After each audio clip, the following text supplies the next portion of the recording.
Welcome, everyone, to the B2B Influence Podcast. I'm your host, Paula Kioki, CEO of Outward Media. And today we have Meeky Huang. She is the CEO and founder of Endeavor.io, and that's spelled N-D-E-V-R.io. So I want Yep. to get that right. So Meeky is going to share with us today how to help brands align audiences, strategy, technology, and user experience, turning your website can't talk today, turning your website into a scalable platform that converts attention into revenue, which is what everybody's looking for, right? So welcome again, Miki. So now, Miki, you know at OMI, we focus on building the right audiences for our clients. The landing experience is ultimately determines where the audiences convert, which we absolutely have no control over. So what happens when a brand invests heavily in campaign targeting, but send that traffic to a slow or underperforming website in your experience? That's I think I've seen that a lot because it's one of those things that are like one of the common mistakes and they don't check it frequently until they find out something's wrong. Because I think that's one of the examples recently we found out it's one of our clients that they had this contact page. They have regular form, explanation, everything, and it goes to there. So they see the traffic going to their contact page, but it's not converting. They never really have any leads going into the actually submitting the form. Okay.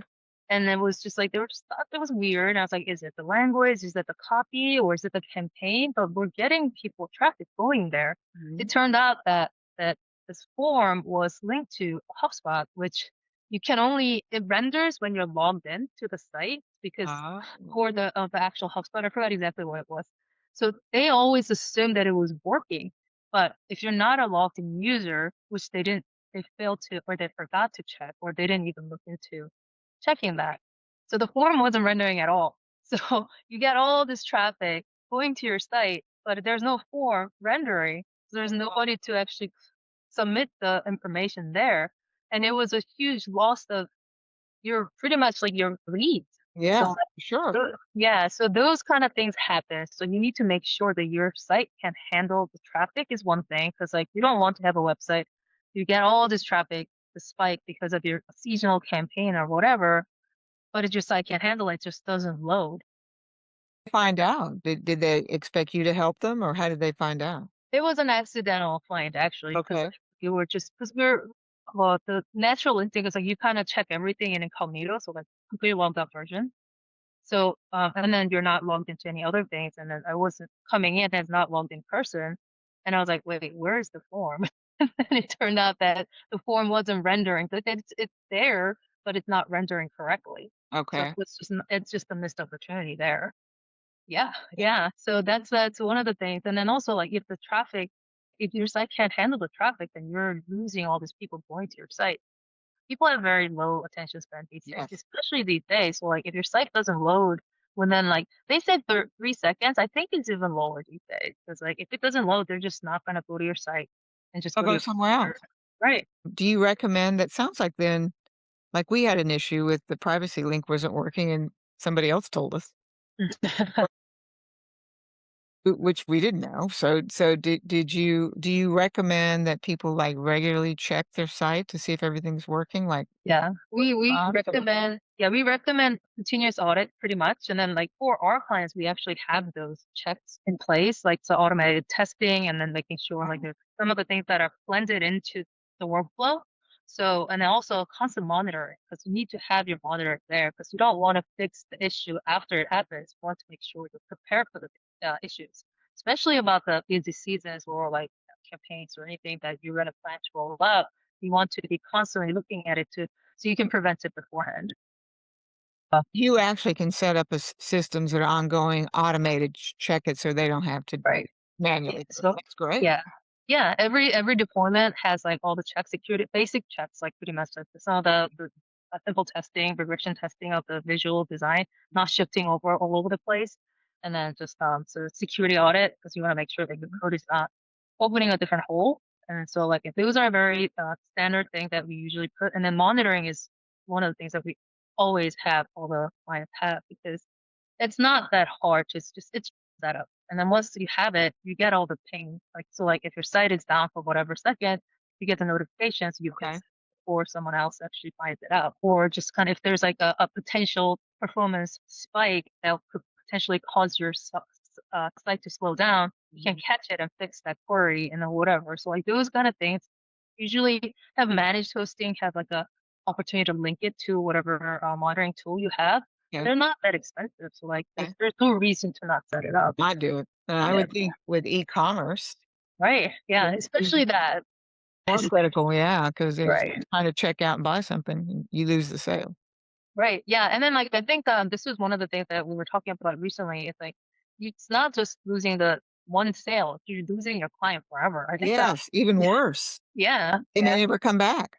Right. Oh, Because oh, they especially like if you're selling a high price product or items, mm, they consider your experience on your website is kind of extension of your experience that you're gonna be actually mm. getting buying that Yep, process. So it's yep. extension of your brand's like image pretty much. Yeah, makes sense. And the latest figure I heard in the last, it's gone in about 5 years from about 50,000 was the max that would be purchased online to a 500,000 now is people are willing to purchase online without talking to somebody. $500,000 is Right. a lot of money, and if they have a bad experience, they're definitely not gonna buy from it.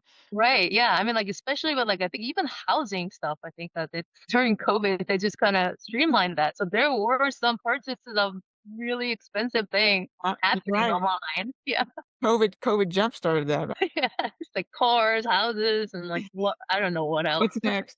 Yeah. Uh So, audience precision and site performance go hand in hand. You Mhm. just explained that. So, how does pairing a high quality audience strategy with an optimized site amplify engagement or conversion results? I think we kind of covered that in terms of if they're not hand in hand, if one of them's out of balance, Right. then the experience is just not going to be good. Right. Yeah. Yeah. So then, yeah, it's, yeah, same thing with like you have to have a quality data and a quality site to make sure that you get the best outcome pretty much. Yeah. Quality data is important. We know that. Right. Yeah. So, you've led digital transformations for platforms serving millions of users. How do you help mid market or emerging brands borrow that same enterprise discipline without enterprise level budgets? And I'm sure those budgets have a lot of disparity as you go down in size of the company. Yeah, yeah, but, like, some of the things, like I mentioned before, like adding the monitoring, adding the automating tests, automating security checks before you push out the code, those are not that expensive, surprisingly. You just have to and there's also different versions of the service as well. It really depends on, like, your site traffic sometimes, so having the basic setup and then, like, if you scale up, they also have an option to scale up and down depending on Okay. the season. So, like, it's not always a rigid thing that you have to spend your arm and leg to just get that set up. So like once you have different basic security check, also version control, making sure there's no malicious code going up. Those kind of simple checks are not that difficult to put in. You just need to put it. You just Hmm. have the right partner to put it in because you don't want to make the mistakes on that. But setting it up and then having the basic things, basic checks and balances, they're not that expensive. So if you're a business, regardless of size, you should actually have it because you're dealing with your client information. There can be very sensitive information going on. So like those things, you want to make sure that you're trustworthy. You have the image that your client and customer can trust.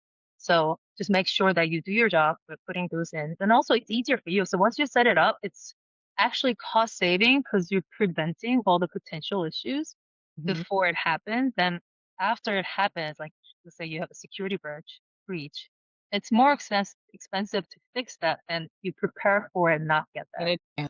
Yeah. Right. Yeah.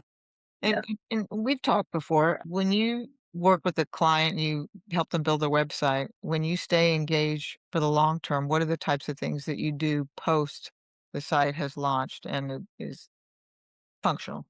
Yeah, so it's pretty much like some of the so we make sure that we put the monitorings and then we also blend in these checks into the development workflow Okay. and also like making sure that the code quality is version controlled, which means that we're keeping the history of the code Mm. so that if there's any issues that we need to roll back to a certain version, you know where to go. As to if you're not keeping the history of it, you might not know how to fix it because like or there might be too many things that are kind of going on that you can't really go back to which one exactly happened to Okay.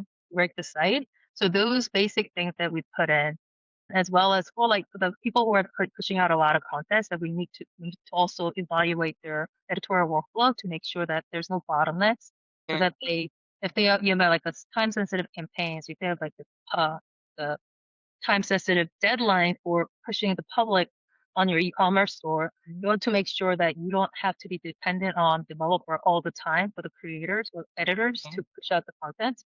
So we always evaluate to make sure that they can be independent and they can publish the content quickly. So we put those, and then we try to do the regular audit as well, as I said before, and then we also promote it. We do the free audits with the potential clients or newer clients, but audits are not that expensive, to be honest. Like, so you can even get simple audit, or for our clients, we always do the regular audits to make sure that there are something that we didn't overlook. Do you do the audits like weekly, monthly, or It's usually monthly, but depending on the tiers, like the quarterly or monthly, okay. or some like enterprise, like it's usually if you publish code, if you have like get more feature updates or the bug fixes going on more frequently, then it's actually more frequent. So like if you have like a weekly release cycle going on, then it's usually weekly. Just because whenever we push the code, we try to do the light audit, and then like the bigger audit can come. And because like there are different layers of audits, like a basic things, and then like really deep dive into just really change the workflow or just really evaluate the bottlenecks. Usually that happens like if you have some issues with it. But basic things to make sure that things are stable enough and then it can scalable, those kind of things can be done automatically without getting too much interruption. You see, you have such a background in this, but think about the average person like me. I go to a website and I use it. I just expect it to work, and I don't even think in terms of what that back end and how complicated it is and how easy it is for it to break down. So, Mhm. uh, things have changed a lot in the last few years, right? It's Yeah. gotten even more complicated. So, Yeah. um, for a CMO listening right now, Mhm. what's one performance diagnostic you recommend before launching the next campaign? Something that can reveal unseen conversion leaks. That's something I think there's so many things that kind of go in my my Yeah, mind on that. we got But time. yeah, I think if you're projecting a high like a traffic spike or like some like yeah traffic spike pretty much like you get a high volume campaign or sales going on for the e-commerce store pretty much like it's coming up actually Black Friday sale will come up soon. You want to make sure that you do the stress test first because like Okay, it's pretty much testing before you actually get the loaded traffic. You're just okay. kind of what do you call it? You're faking the high traffic. Yes, yes. It's that stress load to see if it'll perform. Right. Yeah. Yeah. So like you want to make sure that when you do that, there are things that are breaking, like forms or like CTA, like are they actually going to the right place or like can it handle it? Is your site handle can your site handle the spike in the traffic? Or hosting company handle this? It's not just the code because you need to be on the a hosting company that can handle those Uh, spike on the traffic. Like I hadn't even thought about that. So how does the hosting company come into play? Does it just like fall off or something? I mean, so how does it that come into play? sometimes they throttle you depending on like Okay. so you we usually work with a managed hosting that can handle those and also we work with a lot of enterprise client that has this different measures in the back end to like load balancing. So like it's not only one server that's handling it. If the Okay. traffic goes up, like they actually balance the different servers so that they can handle it from different places.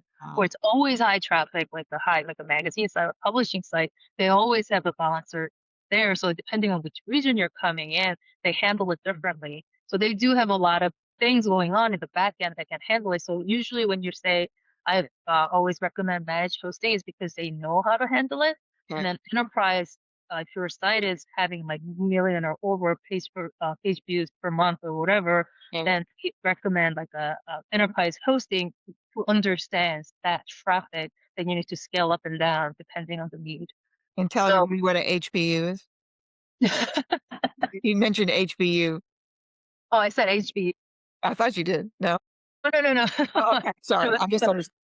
And Okay. the traffic. Yeah. So I said load balancing. So like it can go to different locations. So I'm trying to Okay. use not use the Yes. term people Yeah, might not not. technical. Yeah. Okay. So so it's kind of like a balancing it to make sure that you don't put Okay. all the bucket the full of water into one place. You want to even it out. so that this won't tip over, this won't explode. So I guess that's what load balancing is, just making sure that you can distribute it. So like those kind of things happening in the back end, that needed that your mat hosting should be able to handle that if you're preparing for it. So it's sometimes like just because it's cheaper doesn't mean that you want to trust that. Yeah. Also like if it's cheaper, sometimes you're in a shared server. Ah, So like if there's like some site that really caused that server to go down, you either get that's why they throttle you, 'cause, like, yeah. that's like you're in the same server, but then if your high traffic was spiked up and the other site's not gonna perform, so they just throttle you before it happens. So that So would be a key question to ask, I would think. Are you on it? Is there shared servers or is it your own data? right, Yeah. yeah. And I would think coming up on the holidays, do companies that are heavily into e-commerce during the holidays, do they have to kinda scale up for the holidays? Yeah. Yeah, they should be prepared for it, 'cause Yeah. especially, like, you know that you probably know your seasonal Mhm. data. Like, I mean, if you don't know because you're expecting something that you probably want to make sure, especially if you did like a promotion a lot, promoted a lot for the holiday season and then Mhm. Thanksgiving season, then you want to expect the high traffic and you want to make sure you can scale up to that. Yep, all about that user experience, right? Right. Yeah. Yeah. Yeah. It is. Because like if you just kind of think about it in your head that going to the site and it's trying Mhm. to buy something and it's like loading forever, it's just a bad experience. You don't want to go there. Like we said early on, you'll go somewhere else. Yeah. Yeah. Exactly. So finally, with AI and automation rapidly evolving, where do you see the strongest opportunities for developers and data providers to collaborate in creating more intelligent, conversion-driven user journeys if you're kind of looking into the future? So for I can say for developers, I think you'd Okay. use it probably. So like utilize it so that it will make your job and workflow efficient. It's like I don't think it needs to be because I don't know if people are just really that scared of it replacing the job or not, but I think you need to use it to make sure that you can make it more efficient for your day-to-day work Mhm. as well as even the workflow for developments or just like even like some of the things that I talked about, so testing, checking some of the things that are very common. It's like it can be automated. You Okay. don't want to trust it all the time, but some of the basic things, like, it's kind of like catching a typo. So you can Okay. do that with AI. So some of those, there are those little tasks or like the tedious tasks that still were on people's hands before AI, but now you can use them to just kind of and this even like search and replace type of tasks. Those kind of things can be automated there. So use it to make sure that you're making it efficient. It's going to be more efficient. Be, Right. be more efficient. You can address other things, right? Yeah, exactly. Saving time and money on the developer part, I would think.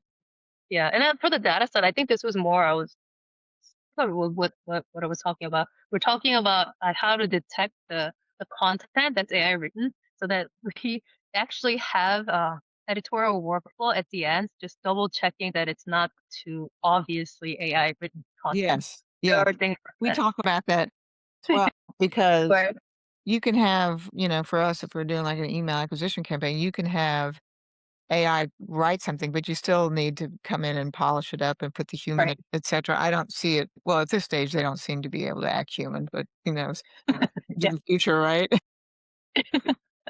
So Miki, this has been a wealth of I learned a lot today, okay? Because this is, not a topic that I mean, we don't have an e-commerce site, but Mhm. obviously we had an issue since our privacy didn't link didn't work and go to a forum and we Right. were informed. So even if you have a basic website like we do, it's important to be checking your website every month, and then and depending on the size of the company, you really have to have a plan in place. And so not only do you develop the website, you help them implement a plan to Mhm. maintain that website and have a great user experience. So I learned a lot today. Thank you. And thank you. Thank you for having me. This was a fun conversation. That's fine. So if Yeah. someone wants to get a hold of you, what's the best way to LinkedIn or how LinkedIn. That's pretty much the only social channel I did you do. use? Okay, yeah, because you don't have Yeah. time, right? So it's Yeah. so for our audience, it's Meeky, Meeky, and the last name's Hwang, Hwang, and, I can tell you she's an expert, so feel free to reach out to her. Thank Thank you you. Meeky, for joining today. Thanks for having me.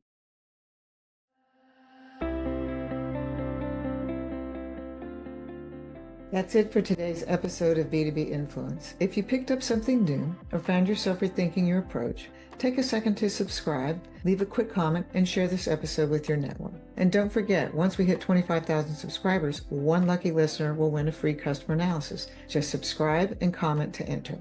If you want to be a guest or know someone pushing the boundaries in B2B marketing, tap the link in the show notes to nominate or apply. And if you're ready to fuel smarter campaigns and more accurate targeting, check out what we're doing at OMI.